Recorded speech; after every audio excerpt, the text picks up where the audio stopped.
jonga tegdi deyishu. Xassasiz ham yurayotganding-ku. Charchab qo'yaman, oyog'im og'rib qo'yapti. Xudo xolisa tashiyman buni. Mayli bo'pti. Asadbek, Nabay aka, hujjatlarni olib kir. hozir. Mana aka. Hammasini tekshirganman. Ishlar joyida, yaxshi. Bu Murod betayin, bunga ishonch yo'q.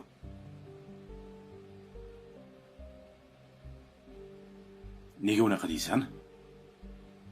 Farg'onani hammasini o'zi bitirib kerak. Siz borib tepasiga borib ko'rmagunizcha ishonib bo'lmaydi unga. Maynavatchilik qilib u zo'r deydi. U yodagi Farg'onadagilar xodimlarni boshini aylantirib, bilib bo'lmaydi u. Baribir ham o'zingiz borib ko'rishingiz kerak. Oyog'im yaxshi bo'lsa, Farg'onaga ham o'zim borib ko'rib kelaman.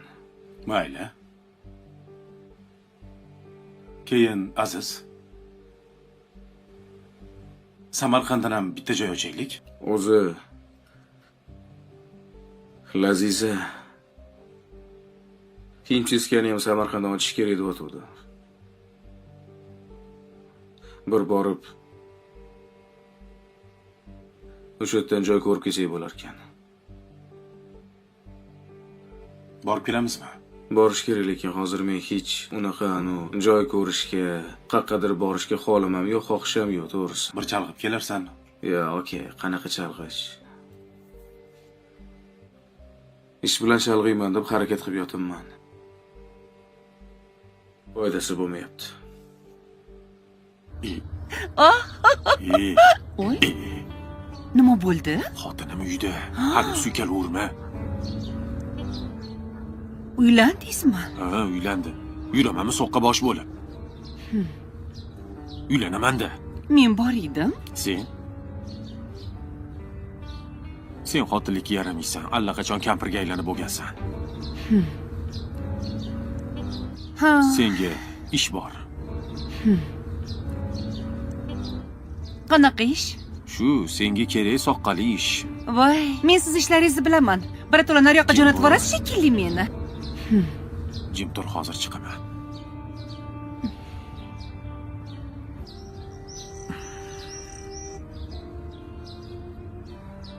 Mana bu narsani. Nima bu? Ochma tegma. Mana shu narsani. Azizni ofisga olib borib qo'yib kelasan, tushundingmi? Senga ishonaman. Men Azizni ofisiga kira olmayman. Menga qara, sen xohlagan joyingga kirasan. Men seni bilaman, yoshligingda 16 yoshingda nima ish qilganlaringni, hozirgacha nima ish qilayotganlaringni bilaman. Buning uchun sen har qanaqa narsaga tayyorsan. Mana shu narsani Aziz ofisiga qo'yasan, xo'p? Nima bu deyapman? Seni ishing bo'lmasin. Tushundingmi? Xo'p, nech pul berasiz Aziz ofisiga qo'ysam? Olasan. Men bu $400 ol. Bolangni kasalini tuzatib ol, qolganini keyin olasan. Qani sekin bor. Bo'pti. Faqat sayyora, hech kim bilmasin, ha? दोस्तों, आरिफ को लग रहा था कि वो दुनिया का सबसे बड़ा शातिर खिलाड़ी है, लेकिन वो एक बात भूल गया। सच्चाई बिल्कुल सैलाब की तरह आती है, जिसे न पैसा रोक सकता है और ना ही नए झूठ। एपिसोड 113 में आरिफ का कागज से बना महल राख होता नजर आया। जब 112 एपिसोड में सारे राज फाश हुए, तो आरिफ ने इस एपिसोड में खुद को बचाने के लिए इतने मज़ाहिया बहाने बनाए कि किसी बच्चे को भी उन पर यकीन न आए। उसका बड़नों से ये कहना कि वो सब कुछ बड़नों के मुस्तकबिल के लिए कर रहा था, ये मुनाफिकत की सबसे बड़ी मिसाल है।